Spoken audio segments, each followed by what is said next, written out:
স্বাস্থ্য মানুষের মৌলিক অধিকার, কিন্তু আজ যেন সেটি হয়ে উঠেছে বিলাসিতা। বাংলাদেশের বেশিরভাগ মানুষ চিকিৎসা করাতে গিয়ে ঋণের বোঝায় জর্জরিত।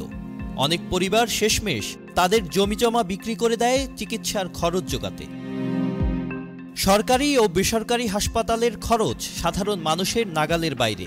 বেসরকারি সেবা অনেক সময় সীমাহীন ব্যয়বহুল, আর সরকারি হাসপাতালে জায়গা নেই ডাক্তার, নেই ওষুধ।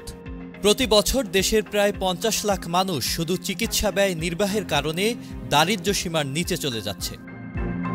৪ মে রাজধানীর হোটেল ইন্টারকন্টিনেন্টালে বাংলাদেশ সোসাইটি অব নিউরোসার্জেন্সের ৩ দিনব্যাপী চতুর্থ অন্তর্বর্তীকালীন সভার উদ্বোধনী অনুষ্ঠানে বাংলাদেশ মেডিকেল বিশ্ববিদ্যালয়ের উপাচার্য অধ্যাপক ডক্টর মোহাম্মদ শাহিনুল আলম এমনটাই বলেন। তিনি বলেন, বাংলাদেশের বেশিরভাগ মানুষ ঋণের বোঝার উপর নির্ভরশীল হয়ে চিকিৎসা করে। অনেকেই পরে সেই ঋণ শোধ করার জন্য জমিজমা বিক্রি করতে বাধ্য হন।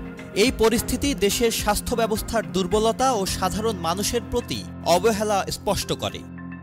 তিনি আরও বলেন, স্বাস্থ্য খাতে আর্থিক চাপের কারণে সাধারণ মানুষের জীবনযাত্রা অত্যন্ত কঠিন হয়ে পড়েছে। তারা ঋণ ও সুদের বোঝা মাথায় নিয়ে চিকিৎসা করালেও কখনো কখনো প্রয়োজনীয় চিকিৎসা পায় না, বা দীর্ঘমেয়াদী চিকিৎসার খরচ বহন করতে গিয়ে জীবনের অন্যান্য মৌলিক প্রয়োজন থেকেও বঞ্চিত হন। স্বাস্থ্য খাতে এই আর্থিক চাপ শুধু অর্থনৈতিক সংকটই নয়, বরং এটি মানবিক বিপর্যয়ও। Sajid Abdullah, Channel I. Walton আবারও মিলিনিয়ার অফারে ওয়ালটন ফ্রিজ কিনে আপনিও হয়ে যেতে পারেন মিলিয়নিয়ার।